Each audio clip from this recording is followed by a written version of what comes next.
জয় ঠাকুর। শ্রী শ্রী রামকৃষ্ণ পুঁথি চতুর্থ খণ্ডের অন্তর্গত ভক্তদের সঙ্গে রঙ্গ ও সংযোজন এই অধ্যায় থেকে ক্রমাগত আমরা পাঠ করে চলেছি। আজ আমরা এই অধ্যায়ের 38তম দিন পাঠ করব। পৃষ্ঠা সংখ্যা 406, পর্ব 623। এর আগের দিনের পাঠে আমরা দেখেছি ঠাকুর মহিমাচরণ এর বাড়িতে নাম সংকীর্তনের মহোৎসবের পর ভোজন করতে গেছেন, খাচ্ছেন। সে এক বিশাল আয়োজন করা হয়েছে খাওয়ার, সেখানে তরি তরকারি, লুচি, মন্ডা, মিঠাই, কি সেখানে নেই, সমস্ত কিছু পর্যাপ্ত পরিমাণে ব্যবস্থা করেছেন মহিমচরণ, এবং সকলকে 4 রকমের 6 রকমের টক, বিভিন্ন রকমের মিষ্টান্ন দ্রব্য, পায়েস, এই সমস্ত কিছু তৃপ্তি করে খাওয়াচ্ছেন। খাওয়ার শেষে ঠাকুর গিয়ে আলাদা ঘরে বসলেন, বসে সেখানেও তারপরে সেখানে সুন্দর কণ্ঠে, এত সুন্দর কণ্ঠে গান গাইলেন যে তার সেই সুরের কাছে কোকিলও যেন হার মেনে যায়।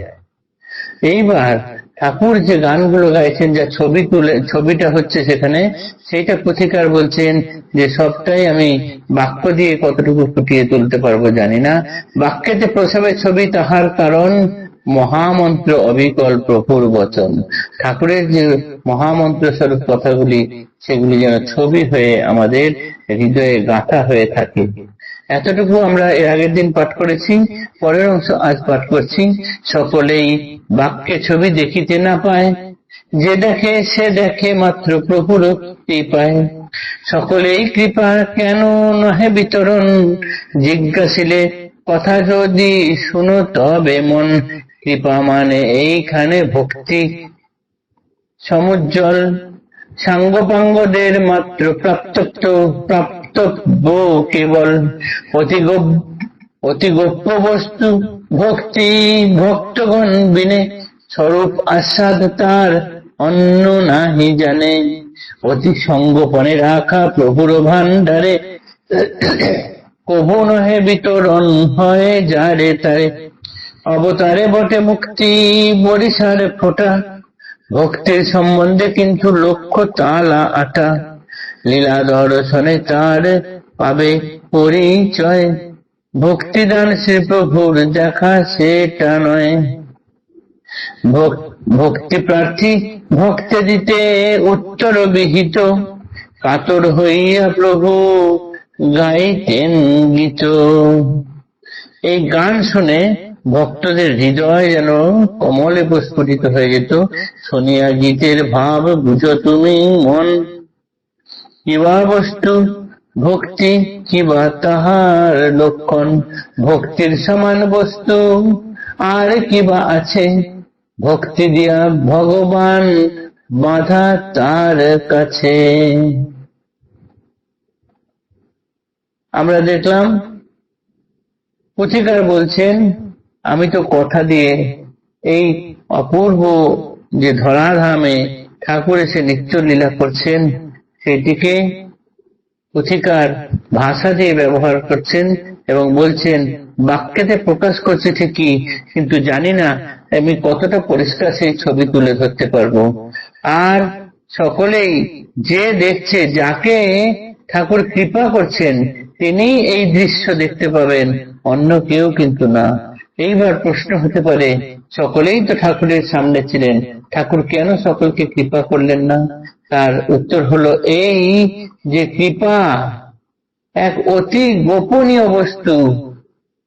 ভক্তগণ ভক্তি ছাড়া এই কৃপা পেতে পারেন না। স্বরূপ আস্বাদ তার অন্য নাহি জানে, অতি গোপ্য বস্তু ভক্তি, ভক্তগণ বিনে। একান্ত ভক্ত না হলে এই বিশ্বাস ও ভক্তি জিনিস ঠাকুর কাউকে দিতে চান না, কাউকে বিতরণ করেন না।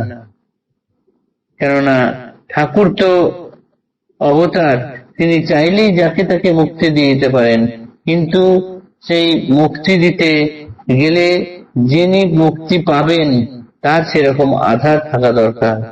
এইবার অবতারে বটে মুক্তি বরিশার ফোটা, ভক্তির সম্বন্ধে কিন্তু লক্ষ্য তালা আটা। এই যে মুক্তি দিয়ে দিতে পারেন অবতার যখন তখন, কিন্তু ভক্তি দিতে পারবেন না, কেননা ভক্তির তালা, শত শত তালা ভক্তির দুয়ারে আটকানো আছে। আর আমরা যদি ঠাকুরের জীবন ভালো করে পাঠ করি, দেখব ঠাকুর এই যে ভক্তির তালা তালা খুলে সকলকে উন্মুখ হয়ে থাকতে বলছেন, ডাকছেন ঠাকুর পর্যন্ত। এখানেও ঠাকুর সেই কথাটি বলে তারপরে সুন্দর একটি গান ধরলেন, আমি ভক্তি দিতে কাতর হই, আমি মুক্তি দিতে কাতর নই রে।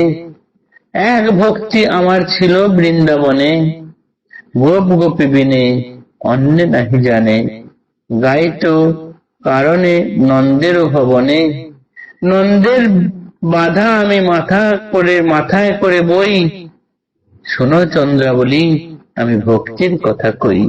মুক্তি মিলে অনেক, ভক্তি মিলে কই, আমি যে ভক্তির জন্য পাতাল ভুবনে বলি রাজার দ্বারে দাঁড়িয়ে হয়ে রই।